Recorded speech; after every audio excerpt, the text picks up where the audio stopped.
پاکستان بیت المال کے managing director senator captain Shaheen Khalid but نے اے پی پیک کو یقین دہانی کرائی ہے کہ وہ تربیت یافتہ نرسز کی امریکہ منتقلی کے لیے مطلوبہ امتحان میں شرکت کے لیے ہر ممکن تعاون کریں گے۔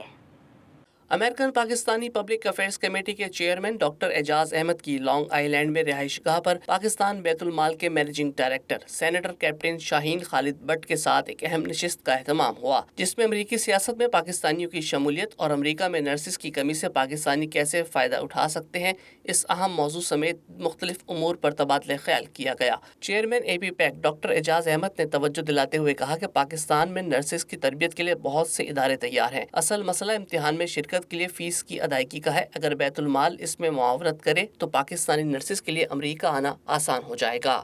اب نرسوں کو فیس چاہیے امتحان دینے کے لیے، امتحان دیں، ٹھیک ہے نا، یہی انہوں نے کہا تھا نا، اب وہ پڑھ گئی ہیں سب کچھ، فیس دے دیں آپ، تو وہ اس پہ ہمارا اب اس میں بیت المال ہیلپ کر سکتا ہے۔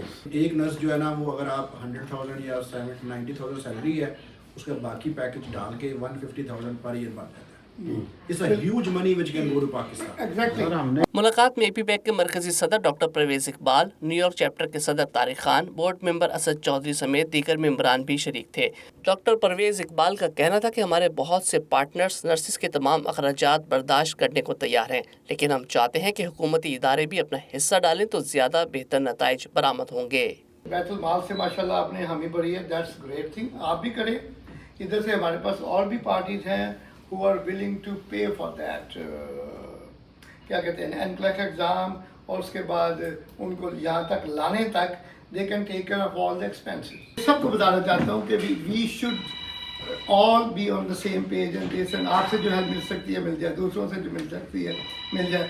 اس موقع پر بیت المال کے managing director senator captain Shaheen Khalid but نے کہا کہ پاکستان میں بلا تفریق خدمت خلق کرنے والوں کی کوئی کمی نہیں۔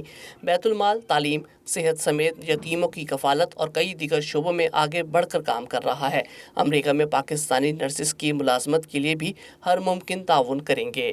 میں نے ہوم ورک کیا ہوا، ایک بندے کو میں نے، ایک پروفیسر ہیں، ان کو میں نے ڈیوٹی لگائی ہوئی ہے کہ آپ مجھے اس کی تمام لائسنسنگ وغیرہ کوپیز کی ہے، اس کے بارے میں کمپلیٹ انفارمیشن دیں۔ Prime minister is very serious about it. Practically tell me, for example میں نے آپ کو یہ بتا دیا کہ وی ریڈی ٹو گو ٹمارو، مطلب اس میں مجھے کسی کے پرمیشن کی ضرورت نہیں ہے۔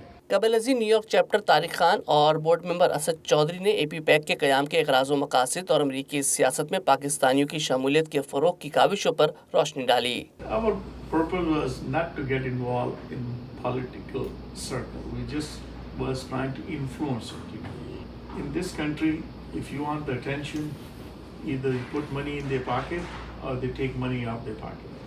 So when you show them the money, you got their attention. So we try to create a narrative that we should take part in this country and be stronger here. So we created a narrative. Now a lot of people are running for the elections. There are a couple of people that got elected in state assemblies, city council and stuff like that. A P PAC کی قیادت نے یہ واضح کیا کہ ان کا کوئی سیاسی ایجنڈا نہیں، وہ یہ چاہتے ہیں کہ امریکہ میں مقیم پاکستانی یہاں کی مقامی سیاست میں شریک ہوں اور اپنے ووٹ کی طاقت کو استعمال کریں۔